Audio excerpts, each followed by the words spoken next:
this is a hugely exciting moment for the college. It's one that we've been thinking about, planning for, and anticipating years now. And I'm absolutely delighted to welcome our speakers this afternoon. There will be fireworks. Dr. Lida Cardozo Kindersley is a world-renowned alphabetician and partner in the Cardozo Kindersley Workshop, which will be familiar to anybody who has spent any time at all in Cambridge.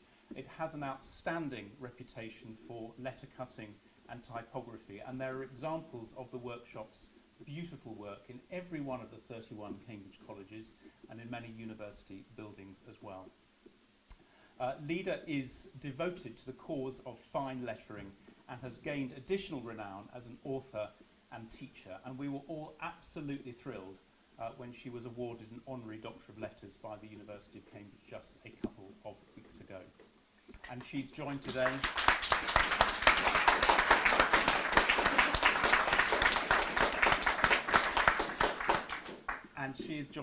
by Roxanne Kindersley, who has also been one of the people most intimately involved in creating the extraordinary work of art we're about to see. And Professor Jackie Tasiouslas is our very own senior tutor here at Clare and associate professor in English at the university. And her current research is on a man who was around 17 years old when Clare received its statutes, namely Geoffrey Chaucer, if I've done my maths correctly.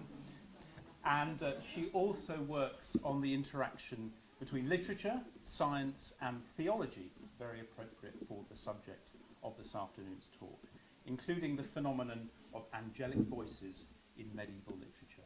So here to tell the story of Lady Clare's seal and its realisation in stone, please welcome our speakers. Thank you.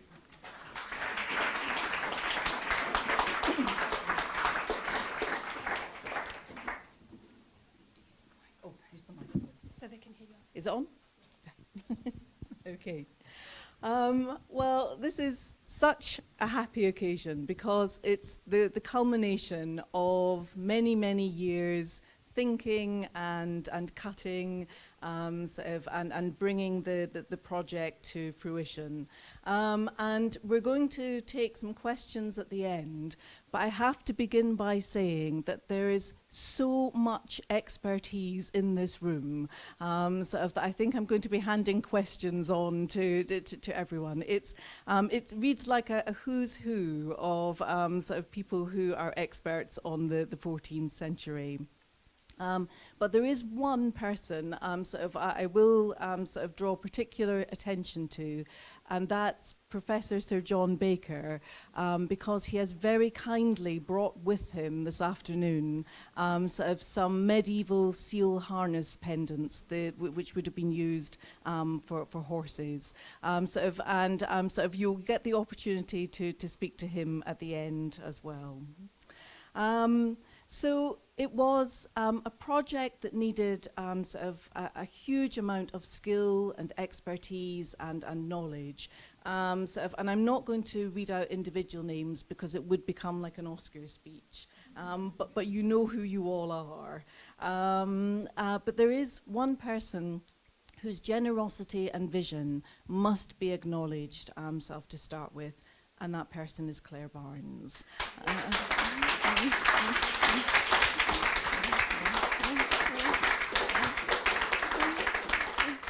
So Clare is a medievalist at heart because, she has that medievalist's belief that beautiful things are a balm for the soul, and that everything else proceeds better when it's surrounded by that beauty. And so in her gift to us, she is allowing us to see something powerful, something that is hugely impressive in our history, but which also gives happiness to everyone who sees it. And it was Clare's interest in the medieval seal matrix that actually started the whole project off. It dates from 1359, and it's our oldest and possibly most beautiful possession. And when I say that Clare was interested in it, I remember she very nicely asked me if we might have lost it. So I assure you it was not lost, but I can see why people might think it would be, because it rarely makes an appearance. And that's partly because the statutes that Lady Clare gave us in 1359 state that we must keep it under lock and key, actually sort of under 2 locks and 2 keys.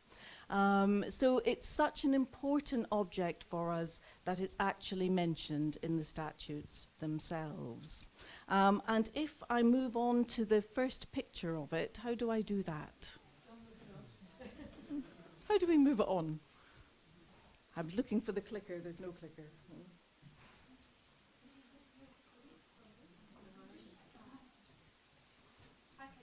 Oh, there we go. I have my lovely assistant, otherwise known as the bursar.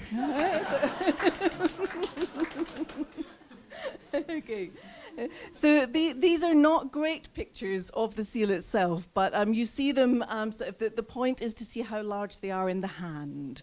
So essentially the seal is about 6 centimetres by 4 centimetres. So it's a tiny object. So it's just right for dipping into wax and sealing our most important documents, which we still do, although not with this particular seal.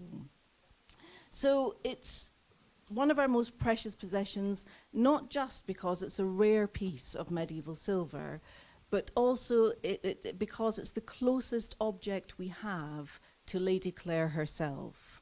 And you are all familiar, of course, with the portrait of Lady Clare in the hall, which was painted round about 500 years after her death from memory.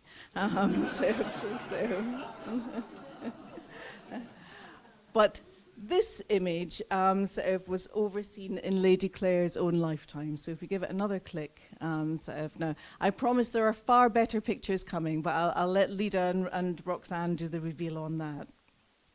So Lady Clare oversaw the production of this seal, and obviously the figure in the centre, it's a couple of cuts in silver. It's not an actual likeness, but what we can get is a very clear sense of the woman from her portrayal on the seal matrix, because you'll see even from this very unclear image that figure in the centre is a colossus. And the men kneeling around her are the master and fellows and scholars of Clare College, who, if they were to get to their feet, would still only come up to around about her shoulders. So she dominates. And what the seal represents is a historic moment. It's Lady Clare presenting the master, fellows and scholars with our Book of Statutes and our Charter of Foundation. And so it's the seal that was used to ratify our statutes, that set us in motion. So it's a seal that depicts the first occasion of its own use, which was on the 27th of March, 1359. And it's an extraordinary depiction of female vision and female faith in the importance of education, and also in a woman's power and ability to accomplish that vision. So when Clare suggested that it would be good to have this image more visible in college, we said, thank you, that would be absolutely wonderful. And the 50th anniversary of the first women undergraduates was coming. And so we thought to ourselves, who could we possibly get to produce an artwork of this kind? And of course, we have one of the world's greatest stonecutters, a mile up the road, who also happened to be a woman. And so everything seemed to come together sort of for us there. When I rang Lida, I said to her, we have a silver seal matrix about 6 centimetres high. Would you be able to cut it into a 5-foot stone? And Lida said, and these were her exact words, yes, we can do that. So the supreme confidence of that moment sort of actually mirrors the supreme confidence on the seal. It's a very worthy translation of it. But because you all know that every act of translation is an act of interpretation. There was a great deal of thinking and working and devising that had to happen after that moment. And so to give the fascinating story of how that little silver matrix became our 5-foot stone replica, I'll now hand over to Lida and Roxanne Kindersley.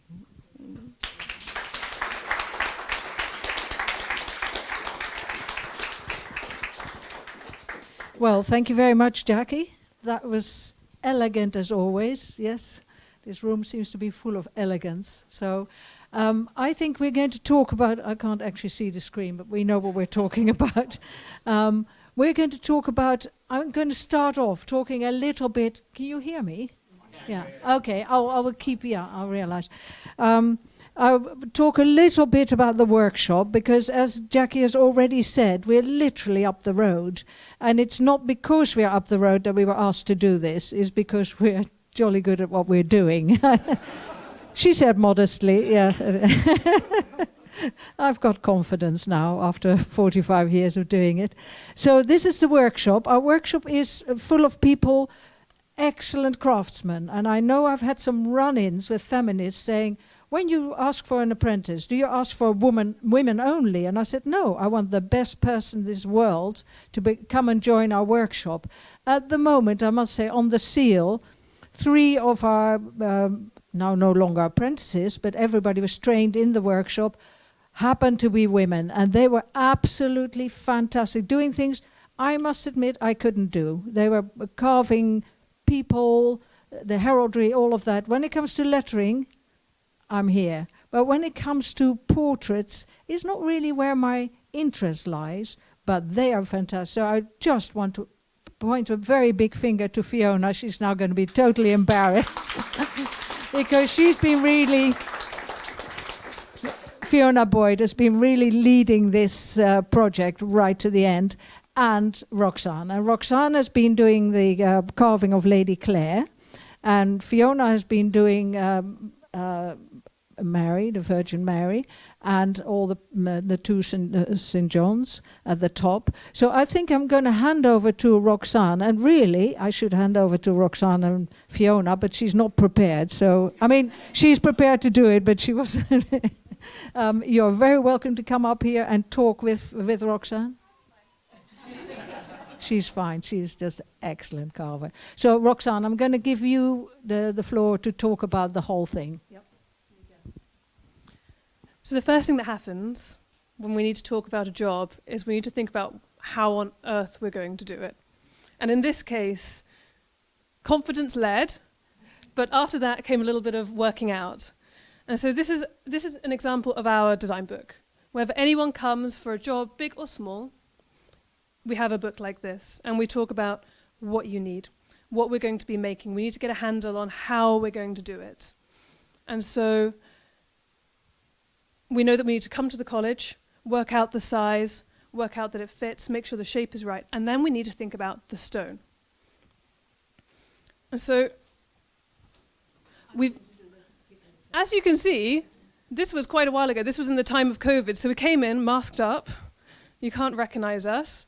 And we came to make sure that the seal itself would look right in its setting. So we have a huge blow up of the original, which was blurry and you couldn't really see what it was, but we knew from that moment where it would sit and how. And from then we could run and run. And next comes material. Material was an interesting one. There are certain materials that are easier to carve or better to carve. hold a carving better, hold detail better.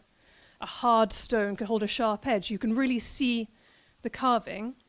A soft stone works better and it ages well and it may fit better into the setting.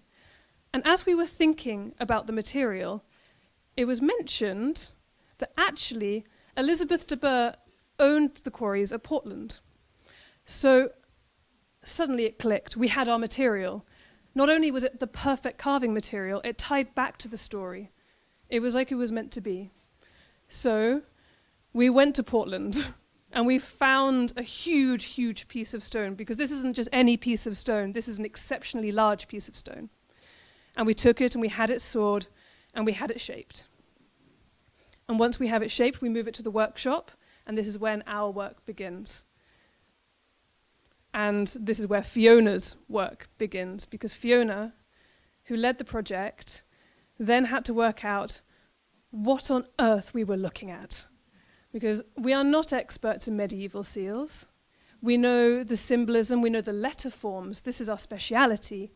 But when it comes to taking what makes up the seal, recognizing it for what it is, and creating something out of it, then we needed to think. Because at this point, I should mention, although we visited the college and we could see the seal in the vault, and it's very small and the lighting is very low, we didn't have any photographs that were very clear. So we took the best photos we could, but it's very difficult to photograph an object that is small and shiny. But we did the best we could, and Claire helped us by getting an illustrator to interpret the seal as well. So we broke it down into its parts, and then we started to think, how are we going to approach this? A seal has many levels, and when you're carving, a lot of the work you see is not visible. It's actually taking away the stone to make the space to create the things you want to be seeing. As we worked with these drawings, and this is where we start to take down the levels. So first we secure the edge. We don't want a piece of stone that can be knocked. We take a bevel off the edge, and then we're ready to go. We mark on the levels, and this is the bit that takes months and months. You carefully lower down all the bits that need to be lowered. As you can see, there's steps staggered down. Everything is smoothed, everything is prepared, knowing that what will follow, the detail, cannot happen if we do not do those steps correctly. There is no room for shortcuts in a job like this. And once we have the levels, we mark on the detail. We start marking on the things that we can work on earlier. We put on the lettering. And when I want to talk about the lettering, then I would like to hand back over to Lida, because this was a very interesting challenge for us. Say that again. It's this button, this little twig. So the lettering on the seal, don't forget the seal is that size, and the lettering is around the edge, and the edge is that size, and the lettering is that size. So by the time we got to it, it was virtually impossible to see what the intention was, because when you have a burin, the little carving, the little stabbing tool for dealing with silver, you can just sort of stab little bits away, and it's utterly amazing, the detail. But we'll go into what we see and what we then know they were aiming for. Not what we see as the result, but what we know that they were aiming for. So the kind of lettering of the 14th century is a sort of, really as we call Old English, but I call, as I'm from the continent, a fraktur, a broken letter. But it wasn't entirely clear what was needed. So there's the most wonderful man, Christopher de Hamel. So I invited him for lunch, which was a good thing, 3 times. And I mean, we might as well make the most of it. And he sort of said, well, Lida, yes, I agree with you. It's a sort of fraktur, but hey, you can do what you like, because what you can see can be interpreted in many different ways. And I said, yeah, Christopher, I know, but that's why I'm here. I want to interpret it in the right way, the way that you think is most likely. So he came with all sorts of examples, and it was wonderful. We've got a file that thick on the lettering alone, never mind about the portraits, which about that thing.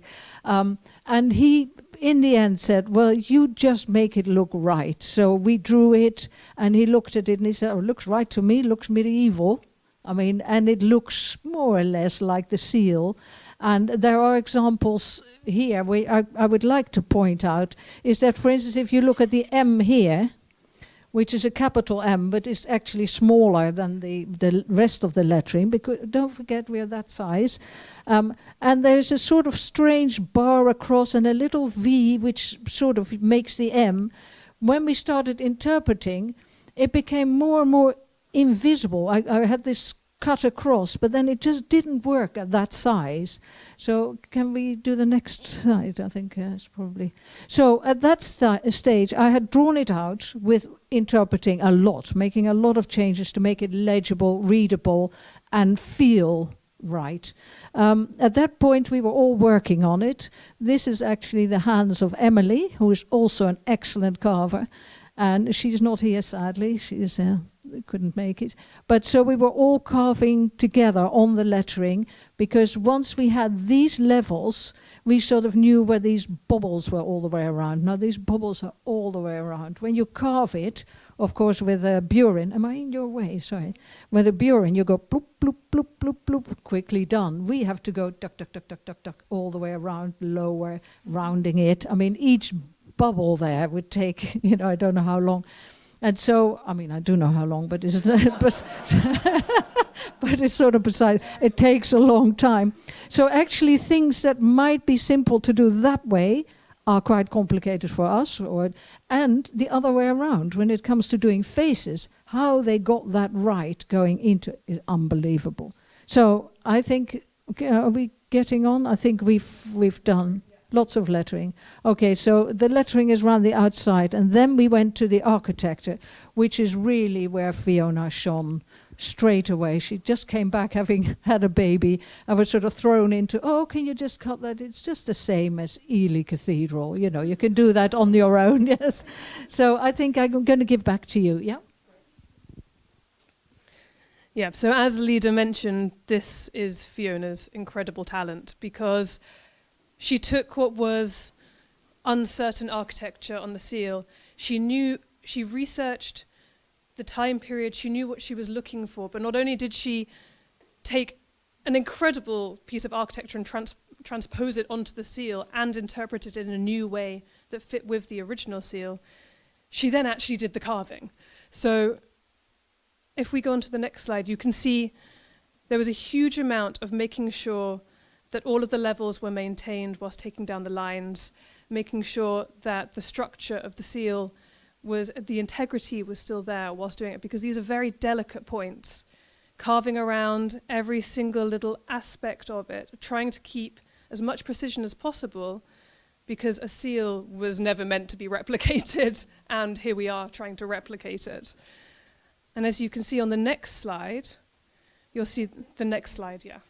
You can see the depth that she went to. So actually, we're looking at sort of 1.5 inches of depth, and she got these very, very delicate points that she's been working to. So everything you see, to get that strong contrast, to be able to see the detail of the architecture, what she's done is to work with points that are very vulnerable, but make them strong and make them work. And as you can see, the result is outstanding. I mean, she's done incredible things. Every little line, every little part of it has been done by hand. And Portland stone, as you may or may not know, is full of shells. So tiny little shells. So every line that is crisp, she's been working through tiny shells to cut out these perfect straight lines. And once the architecture was complete, then we move on to the figures. And figures are a whole different world. And, of course, symbolism. When we're looking at our saints, we have John the Evangelist and John the Baptist. We have Mary, Virgin Mary and Son and Jesus. And with those figures comes strong symbolism. And actually this was a part that was very interesting for us, because some of the symbolism was up for debate. They were all bearing different objects. The Agnus Dei, of course, is easily recognizable. This one we could do. As you can see in the original, it's Jeff Koons' sort of balloon lamb, which we decided not to take literally and maybe make it look a little bit more like a real lamb.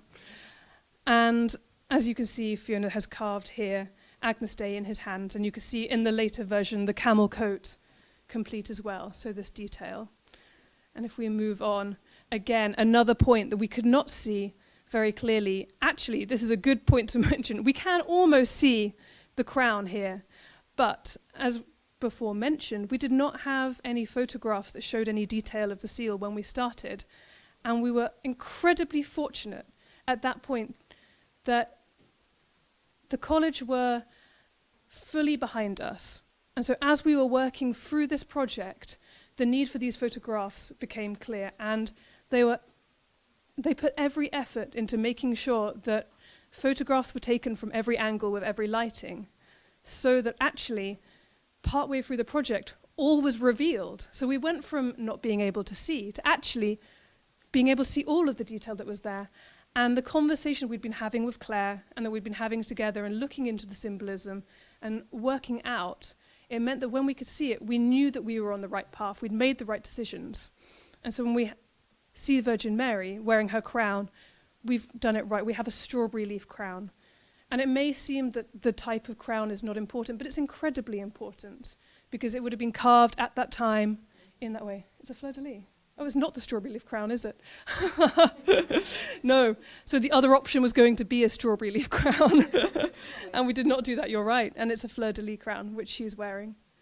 And if we move on to the next slide, again, the eagle. And Lida spoke earlier about the stabs of the burin. The eagle here is, I don't know, 1/4 centimetre tall. Stab, stab, stab, stab, stab, stab. It's amazing how in something so small you can give the idea of it and it becomes clear. Your eyes interpret it and your brain tells you what it's going to be. But we couldn't recreate this. So when we carve the eagle, then we carve an eagle.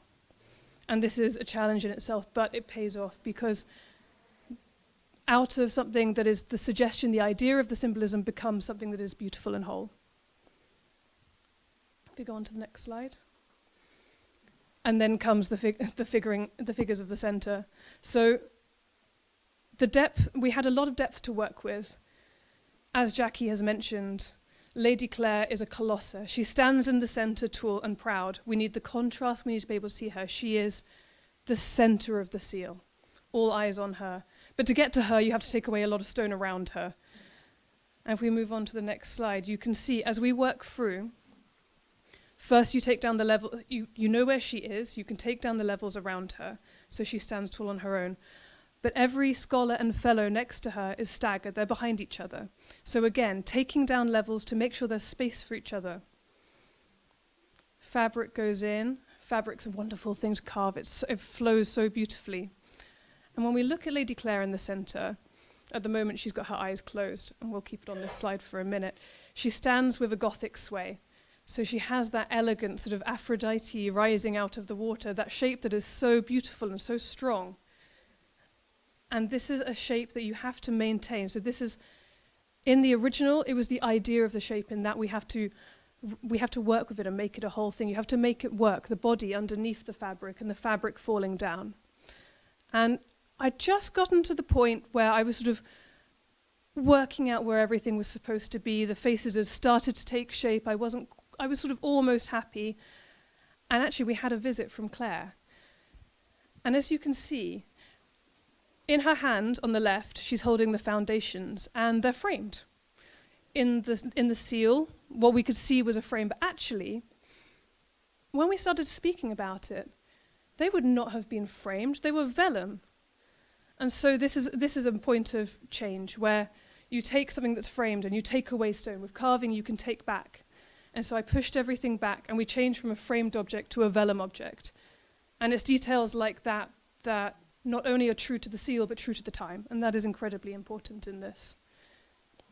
And to do carving, to make it work, to make the body work, you take pictures, you use your own body, you work out how your skeleton works, and that is how you work out how to carve.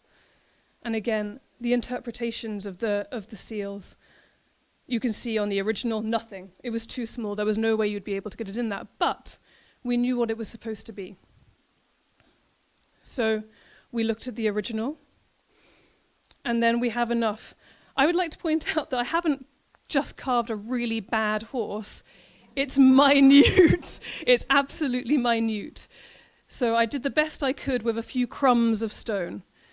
But it is what it is, and it's on there because we knew it was supposed to be on there. And when Lida spoke about making sure that we took the idea of what people were trying to achieve, what the silversmiths were trying to make, take the idea and turn it into what they were aiming for, but with a lot more space to work. And here we have her surrounded by her fellows and the scholars, almost there.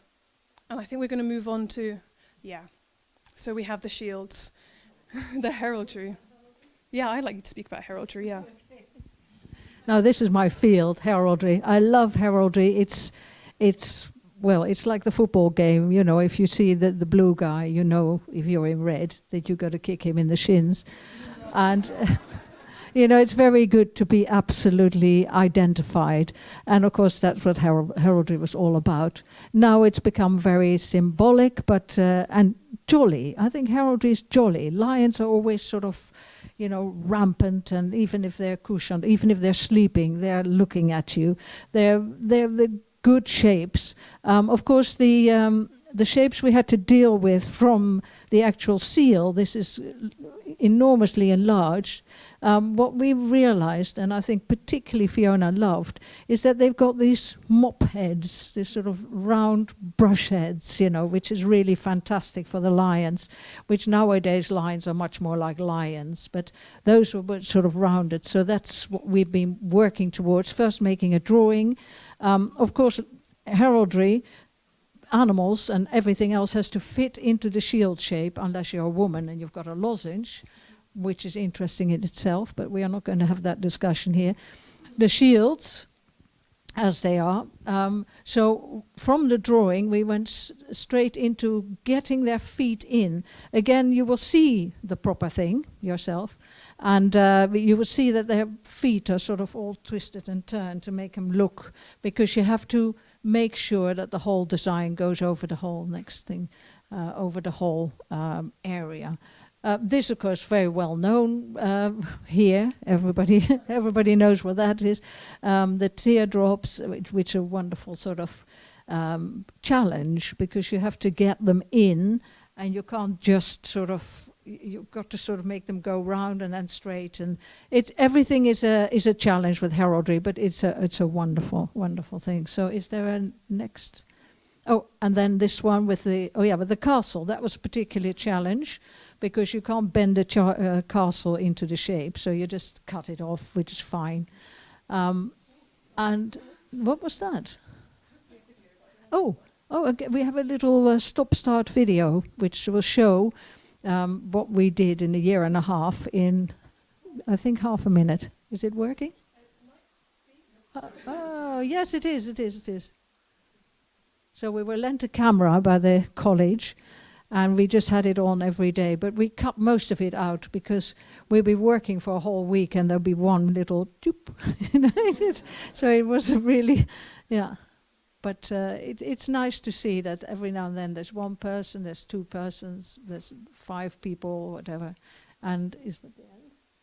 And so I just want to thank the college, and to thank particularly Clare, who has been absolutely right behind us, pushing us with scholarship and and incredible insights. We haven't always agreed, but that's fine, because there's so much interpretation with this. And then Jackie would come and sort of say, oh, yeah, and we put her in the middle. And it's been a really amazing. When I said, oh, yeah, we can do that, I knew we could, but goodness, they did it.